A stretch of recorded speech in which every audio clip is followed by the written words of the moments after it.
कानून चाहे कितना भी ऊंचा क्यों ना हो, आप उससे ऊपर हैं। हाँ। सुप्रीम कोर्ट की एक बहुत पुरानी लेकिन बहुत ही शक्तिशाली टिप्पणी है ये। और ये एक ऐसा सिद्धांत है, मुझे लगता है, जिसे हमारे कानूनी इतिहास में बार बार परखा गया है। बिल्कुल, सत्ता और कानून के बीच की ये जो खींचतान है वो हमेशा से चलती आई है। हाँ, और आज हम इसी खींचतान के एक ताजा अध्याय पर थोड़ी गहराई से बात करने वाले हैं। अच्छा। विषय है भ्रष्टाचार निवारण अधिनियम, मतलब प्रिवेंशन ऑफ करप्शन एक्ट, और उसकी एक धारा 17A। ये तो आजकल काफी चर्चा में है। बहुत ज्यादा। हाल ही में सुप्रीम कोर्ट की एक 2 न्यायाधीशों की बेंच ने इसकी संवैधानिकता पर एक बटा हुआ फैसला दिया है। और इसी ने एक बड़ी बहस छेड़ दी है। सही कहा। हाँ। तो आज हमारा मकसद है इसी कानूनी गुत्थी को परत दर परत खोलना। इस फैसले के क्या मायने हैं? और ये यूपीएससी की तैयारी कर रहे अभ्यर्थियों के लिए तो बहुत ही महत्वपूर्ण विषय है।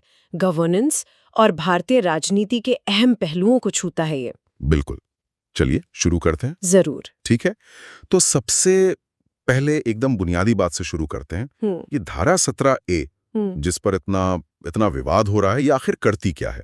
देखिए, सीधे और सरल शब्दों में कहें तो ये धारा एक तरह का सुरक्षा कवच बनाती है। सुरक्षा कवच? हाँ, मतलब ये कि किसी भी लोक सेवक यानी पब्लिक सर्वेंट के खिलाफ अगर कोई जांच या पूछताछ करनी है जो उसके सरकारी काम या फैसले से जुड़ी हो, अच्छा, तो पुलिस या कोई भी जांच एजेंसी सीधे एक्शन नहीं ले सकती। तो फिर उन्हें क्या करना होगा? उन्हें पहले सरकार से पूर्व अनुमति मतलब प्रायर सैंक्शन लेनी होगी। ओहो, और यहीं पर इसी पूर्व अनुमति वाले क्लॉज में ही विवाद की जड़ है ना? बिल्कुल, यहीं से सारा विवाद शुरू होता है। क्योंकि इसका मतलब तो ये हुआ कि जांच शुरू करने की चाबी सरकार के हाथ में चली गई। एकदम सही। और याचिकाकर्ताओं जैसे कि centre for public interest litigation या CPIL, उनका मुख्य तर्क यही था। क्या तर्क था उनका? उनका कहना था कि ये तो कानून के शासन के खिलाफ है।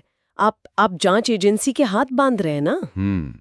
सोचिए, एक ताकतवर अधिकारी पर भ्रष्टाचार का आरोप है और उसकी जांच की अनुमति कौन देगा? उसी सरकार का कोई मंत्री या वरिष्ठ अधिकारी? हाँ, जिसके तहत वो काम करता है। ये तो हितों के टकराव का मतलब कॉन्फ्लिक्ट ऑफ इंटरेस्ट का एक क्लासिक मामला है। मतलब रक्षक को ही भक्षक की जांच करने की इजाजत देने या ना देने का अधिकार दे दिया गया। इससे तो एक अनकहा गठजोड़ बनने का खतरा हमेशा बना रहेगा। लेकिन ये लड़ाई कोई नई तो नहीं है, मतलब इस तरह के सुरक्षा कवच की कोशिशें तो पहले भी हुई हैं। हाँ, इसका एक लंबा और दिलचस्प इतिहास है। कहाँ से शुरू होता है ये? इसकी जड़ें हैं सिंगल डायरेक्टिव नाम के एक प्रशासनिक निर्देश में। Single directive? हाँ, ये CBI के लिए मंत्रालयों द्वारा जारी किए गए निर्देशों का एक सेट था और इसमें भी यही व्यवस्था थी कि पहले अनुमति लेनी होगी। हाँ, कि संयुक्त सचिव और उससे ऊपर के स्तर के अधिकारियों के खिलाफ जांच करने से पहले सरकार की अनुमति लेनी होगी। लेकिन कोर्ट ने इसे टिकने ही नहीं दिया था, जहां तक मुझे याद है। नहीं, बिल्कुल नहीं। 1998 का वो ऐतिहासिक विनीत नारायण बनाम भारत संघ का मामला, हाँ, उसमें सुप्रीम कोर्ट ने इस सिंगल डायरेक्टिव को रद्द कर दिया। उस फैसले के पीछे की वजह क्या थी? उसके पीछे 1993 की NNN वोहरा समिति की रिपोर्ट की एक बहुत ही, कह सकते हैं, डरावनी तस्वीर थी। Vohra committee report? हाँ, उस रिपोर्ट ने पहली बार खुलकर राजनेताओं, नौकरशाहों और अपराधियों के बीच के गहरे गठजोड़ को उजागर किया था। अच्छा। तो कोर्ट ने तब बहुत सख्ती से कहा था कि कानून के सामने सब बराबर हैं, चाहे कोई कितना भी बड़ा अधिकारी क्यों ना हो। ये संविधान के अनुच्छेद 14 का मूल सिद्धांत है। कोर्ट का मानना था कि जांच शुरू करने का फैसला सिर्फ और सिर्फ जांच एजेंसी का होना चाहिए, उस पर कोई राजनीतिक या नौकरशाही दबाव नहीं होना चाहिए। तो विनीत नारायण केस में सुप्रीम कोर्ट ने एक तरह से एक लक्ष्मण रेखा खींच दी थी। बिल्कुल। लेकिन सरकारें इतनी आसानी से हार कहाँ मानती हैं? उन्होंने इस फैसले को दरकिनार करने का भी कोई रास्ता निकाला होगा, है ना? हाँ, इसे कानून का जामा पहनाने की कोशिश की गई। 2003 में केंद्रीय सतर्कता आयोग अधिनियम CVC एक्ट बनाया गया और दिल्ली विशेष पुलिस स्थापना यानी DSPE अधिनियम में धारा 6A जोड़ दी गई। तो इसने क्या किया?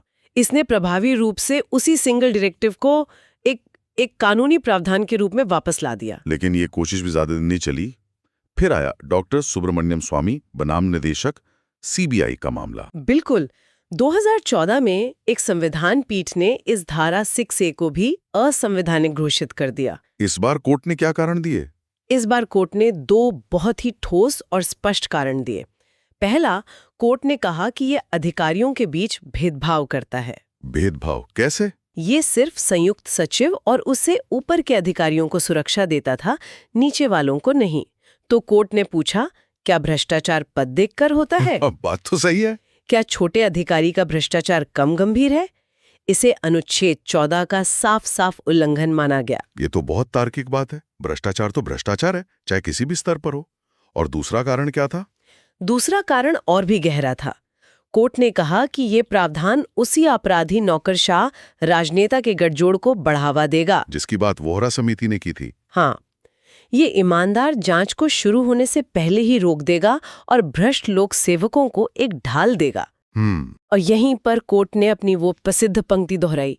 विनीत नारायण का मूल मंत्र है, आप कितने भी ऊंचे क्यों ना हो, कानून आपसे ऊपर है। हम इसे दोहराते हैं। और इसी के साथ धारा 6A भी इतिहास बन गई। तो इस पूरी पृष्ठभूमि को देखें, जहां सुप्रीम कोर्ट 2 बार इस तरह के सुरक्षा कवच को खारिज कर चुका है, उसके बाद 2018 में सरकार भ्रष्टाचार निवारण अधिनियम में संशोधन करके धारा 17A ले आई। हाँ, ये तो याचिकाकर्ताओं के लिए एक तरह से डेजावू जैसा रहा होगा। बिल्कुल, बल्कि ये तो धारा 6A से भी एक कदम आगे है। कैसे? क्योंकि ये किसी पद के आधार पर भेदभाव नहीं करती। ये सभी लोक सेवकों को ये सुरक्षा कवच दे देती है। हाँ, याचिकाकर्ताओं का यही तर्क था कि ये उन 2 ऐतिहासिक फैसलों की आत्मा के खिलाफ है। ये उसी खारिज की जा चुकी व्यवस्था को और ज्यादा ताकतवर बनाकर वापस लाना है। लेकिन इस बार सरकार का बचाव कुछ अलग था। हाँ, उन्होंने कहा कि सिंगल डायरेक्टिव तो एक प्रशासनिक आदेश था, जबकि धारा 17A संसद द्वारा पारित एक कानून है। अच्छा। और सुब्रमण्यम स्वामी का फैसला इसलिए आया था क्योंकि धारा 6A भेदभावपूर्ण थी, जबकि ये नहीं है। उनका कहना था कि धारा 17A तो सभी लोक सेवकों पर समान रूप से लागू होती है, इसलिए इसमें कोई भेदभाव नहीं है। और इसी कानूनी तर्क वितर्क के बीच मामला सुप्रीम कोर्ट पहुंचा। हाँ, जहां जस्टिस BV नागरत्ना और जस्टिस KV विश्वनाथन की बेंच ने एक बंटा हुआ फैसला दिया। और यहीं से हमारी आज की कहानी का सबसे दिलचस्प मोड़ शुरू होता है। चलिए पहले जस्टिस नागरत्ना के दृष्टिकोण को समझते हैं। उन्होंने धारा 17A को पूरी तरह से असंवैधानिक माना। हाँ, जस्टिस नागरत्ना का फैसला बहुत ही सीधा और स्पष्ट था। उन्होंने कहा कि ये प्रावधान पूछताछ को ही रोक देता है और इस तरह सार रूप में भ्रष्ट व्यक्ति की रक्षा करता है। मतलब ये कानून अपने उद्देश्य के ही खिलाफ काम कर रहा है। बिल्कुल, उनके अनुसार इसका उद्देश्य भ्रष्टाचार को रोकना है, लेकिन ये कर उल्टा रहा है। ये उन भ्रष्ट लोक सेवकों को वही ढाल वापस दे रहा है जिसे कोर्ट ने पहले ही हटा दिया था। उन्होंने हितों के टकराव वाले बिंदु पर भी काफी जोर दिया, जिसकी बात हमने शुरू में की थी। हाँ, बहुत गहराई से उन्होंने इस व्यावहारिक समस्या पर प्रकाश डाला कि मंजूरी देने वाला मंत्री और जिस अधिकारी की जांच होनी है वे अक्सर एक ही विभाग में काम करते हैं। तो उनके बीच एक संस्थागत वफादारी या गठजोड़ हो सकता है। हाँ। क्या एक मंत्री अपने ही विभाग के एक बड़े अधिकारी के खिलाफ, जिसके साथ वो रोज काम करता है, आसानी से जांच की मंजूरी दे पाएगा? मुश्किल है। उन्होंने इसे संस्थागत गठजोड़ का खतरा बताया, जो भ्रष्टाचार के खिलाफ लड़ाई को कमजोर कर सकता है। ये एक बहुत ही व्यावहारिक चिंता है। लेकिन अगर ये तर्क कितना सीधा है तो फिर बेंच बंटी क्यों? इसका मतलब जस्टिस विश्वनाथन ने इसमें कुछ और देखा होगा। हाँ, उनका नजरिया इससे बिल्कुल अलग था। और यहीं पर यह मामला और भी जटिल और दिलचस्प हो जाता है। बिल्कुल, जस्टिस विश्वनाथन पूर्वानुमति के सिद्धांत से तो सहमत थे, लेकिन एक बहुत बड़ी शर्त के साथ। क्या शर्त थी वो? उन्होंने कहा कि ये प्रावधान संवैधानिक हो सकता है, बशर्ते अनुमति देने की शक्ति सरकार के पास न हो। अच्छा, तो वो इस प्रावधान को पूरी तरह खत्म करने के बजाय इसे सुधारना चाहते थे। उनका तर्क किस बात पर आधारित था? उनका पूरा तर्क पॉलिसी पैरालिसिस यानी नीतिगत पंगुता की समस्या पर केंद्रित था। Policy paralysis? हाँ, उनका मानना था कि हमें ईमानदार और कर्तव्यनिष्ठ लोक सेवकों को तुच्छ, परेशान करने वाली और दुर्भावनापूर्ण जांचों से बचाना होगा। एक मिनट, इसका एक उदाहरण दे सकती हैं? जरूर। मान लीजिए एक ईमानदार IAS अधिकारी को एक बड़ी इंफ्रास्ट्रक्चर परियोजना को मंजूरी देनी है। इसमें कुछ जोखिम है। अगर धारा 17A जैसी कोई सुरक्षा नहीं है तो उस पर हमेशा एक जांच की तलवार लटकी रहेगी, भले ही उसने सही नीयत से फैसला लिया हो सकता है कोई राजनीतिक विरोधी उस पर झूठा आरोप लगा दे। और इस डर से तो कोई भी अधिकारी बड़े और साहसिक फैसले लेने से बचेगा। बिल्कुल, वो सिर्फ फाइलें आगे बढ़ाएगा और यथास्थिति बनाए रखेगा, और इसी को पॉलिसी पैरालिसिस कहते हैं। एकदम सही। जस्टिस विश्वनाथन इसी चिंता को संबोधित कर रहे थे। उनका कहना था कि एक सुरक्षा कवच जरूरी है, लेकिन वो कवच निष्पक्ष होना चाहिए। और सरकार खुद ये कवच नहीं दे सकती। नहीं, क्योंकि वहां हितों का टकराव है। इसलिए उन्होंने सुझाव दिया कि लोकपाल जैसी एक स्वतंत्र संस्था इन मामलों को देखे। लोकपाल? हाँ, अगर किसी अधिकारी के खिलाफ कोई शिकायत आती है तो पहले वो लोकपाल के पास जाए। लोकपाल उसकी समीक्षा करे और तय करे कि पहली नजर में जांच का कोई मामला बनता है या नहीं। और अगर लोकपाल कहता है कि जांच होनी चाहिए, तो उसकी सिफारिश सरकार पर बाध्यकारी हो। तो एक तरह से उन्होंने एक बाहरी स्वतंत्र फिल्टर का सुझाव दिया। बिल्कुल। इससे ईमानदार अधिकारी भी सुरक्षित महसूस करेंगे और भ्रष्टाचार के मामलों में जांच भी नहीं रुकेगी। सही कहा, क्योंकि फैसला एक निष्पक्ष संस्था लेगी। उनका मानना था कि भ्रष्टाचार निवारण अधिनियम और लोकपाल अधिनियम दोनों का उद्देश्य एक ही है, भ्रष्टाचार से निपटना। तो क्यों न इन दोनों को एक साथ मिलाकर एक बेहतर व्यवस्था बनाई जाए जो जवाबदेही और संरक्षण दोनों के बीच संतुलन बना सके। हाँ। तो अब अगर हम इन दोनों दृष्टिकोणों को एक साथ देखें तो असहमति का मूल बिंदु क्या है? ये बहुत ही बारीक लेकिन महत्वपूर्ण अंतर है। बिल्कुल। अगर हम इसे बड़ी तस्वीर में देखें तो दोनों जजों के बीच मूल असहमति इस बात पर है कि संवैधानिक संतुलन कैसे साधा जाए। किस चीज के बीच? एक प्रभावी भ्रष्टाचार विरोधी व्यवस्था और ईमानदार अधिकारियों की सुरक्षा के बीच। अच्छा। जस्टिस नागरत्ना का सवाल ज्यादा मौलिक है। वो पूछ रही हैं कि क्या जांच से पहले किसी भी तरह की पूर्व अनुमति होनी ही चाहिए। उनके लिए ये अपने आप में एक अस्वीकार्य बाधा है। हाँ, जो कानून के शासन के खिलाफ है। जबकि जस्टिस विश्वनाथन का ध्यान इस पर नहीं है कि अनुमति होनी चाहिए या नहीं, बल्कि इस पर है कि अनुमति कौन देगा। एकदम सही। जस्टिस नागरत्ना के लिए ये सिद्धांत का प्रश्न है, जबकि जस्टिस विश्वनाथन के लिए ये प्रक्रिया का प्रश्न है। जस्टिस नागरत्ना ने अपने फैसले में ये लिखा भी है।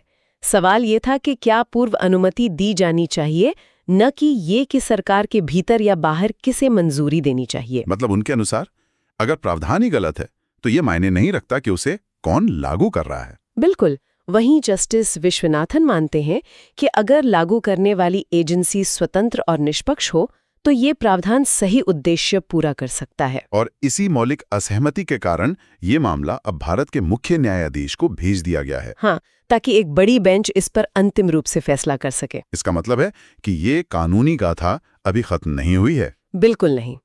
तो आज की इस चर्चा को समेटते हैं। हमने देखा कि कैसे धारा 17A का मुद्दा सिंगल डायरेक्टिव के समय से चला आ रहा है।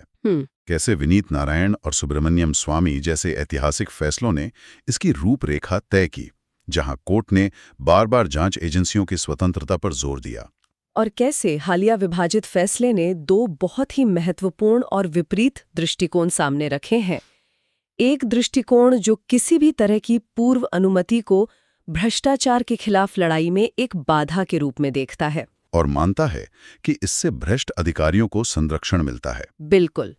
और दूसरा दृष्टिकोण जो ईमानदार अधिकारियों को पॉलिसी पैरालिसिस से बचाने के लिए एक स्वतंत्र फिल्टर की वकालत करता है। यह चर्चा दिखाती है कि कानून बनाना कितना जटिल काम है। हाँ, जहाँ अच्छे इरादों के भी अनपेक्षित परिणाम हो सकते हैं।